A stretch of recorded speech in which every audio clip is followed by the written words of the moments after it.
Sabe aqueles momentos em que o chão parece simplesmente sumir sob os nossos pés?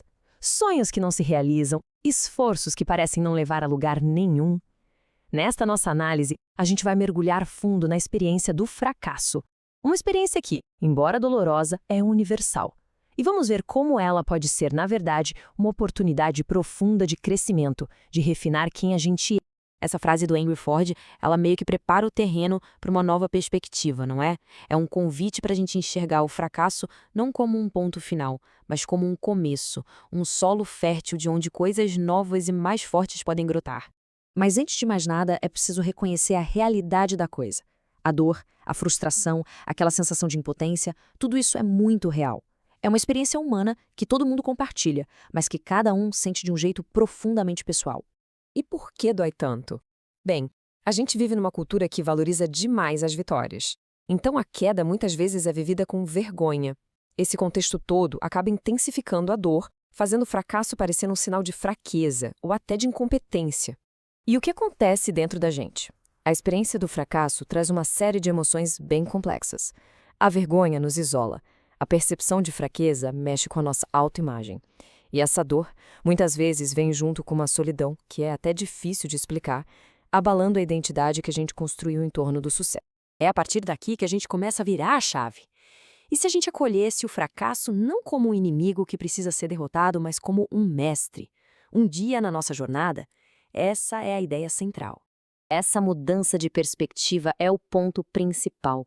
De um lado, tem a visão comum, a visão negativa. Do outro, uma visão transformadora, que consegue enxergar no fracasso um terreno fértil, um lugar para a humildade, para o aprendizado e para um reencontro com aquilo que é realmente essencial para a gente.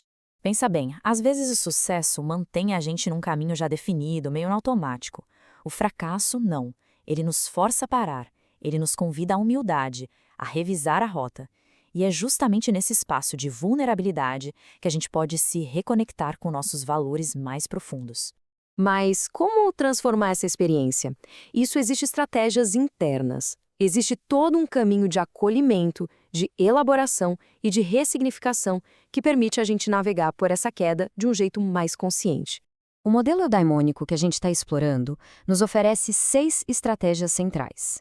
É importante dizer, elas não apagam a dor, mas elas dão um caminho estruturado para a gente processar essa dor e crescer a partir dela, transformando a queda num degrau de crescimento.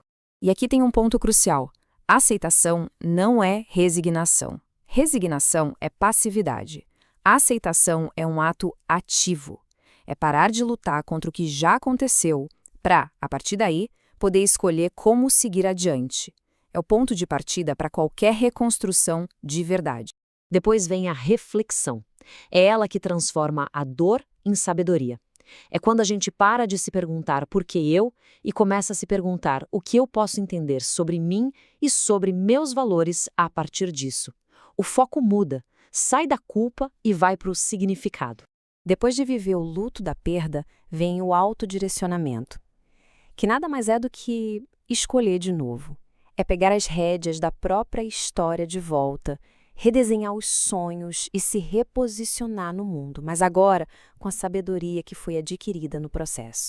E toda essa jornada, ela leva a um dos resultados mais profundos que a gente pode ter.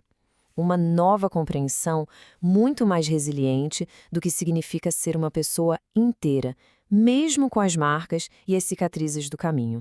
O ponto-chave aqui é o seguinte: a meta não é ter uma vida perfeita, sem nenhuma falha. Isso é impossível. O objetivo é a integridade autêntica. É a nossa capacidade de carregar as nossas fraturas sem que elas nos quebrem por dentro. E quando a gente redefine o que é ser pleno, a gente se conecta com um senso de valor muito mais profundo. Um valor que não está lá fora, não depende do sucesso ou do fracasso. Depende da inteireza com que a gente vive o nosso caminho, da dignidade da tentativa. Então, para a gente ir fechando, vamos juntar as peças. O fracasso, no fim das contas, não é só um evento para a gente superar e esquecer. Ele pode ser uma fonte permanente de sabedoria, nos convidando a caminhar de um modo mais compassivo e mais verdadeiro. A primeira grande lição é esta: o fracasso é um evento, não é uma identidade. Ele não tem o poder de invalidar todo o nosso percurso. A gente não controla o que acontece, mas a nossa resposta, o poder está aí. É a nossa resposta que, sim, nos define. É na queda que o nosso propósito é realmente testado. Então, toda essa experiência, por mais difícil que seja, pode ser vista como um catalisador. É um chamado silencioso para um despertar. Não para desistir, mas para seguir a jornada com mais consciência, com mais sabedoria, com mais sentido. E para terminar, fica essa pergunta, que é mais um convite à reflexão, um convite à escuta interior, para que cada um possa encontrar na própria experiência as sementes para a renovação e para o crescimento.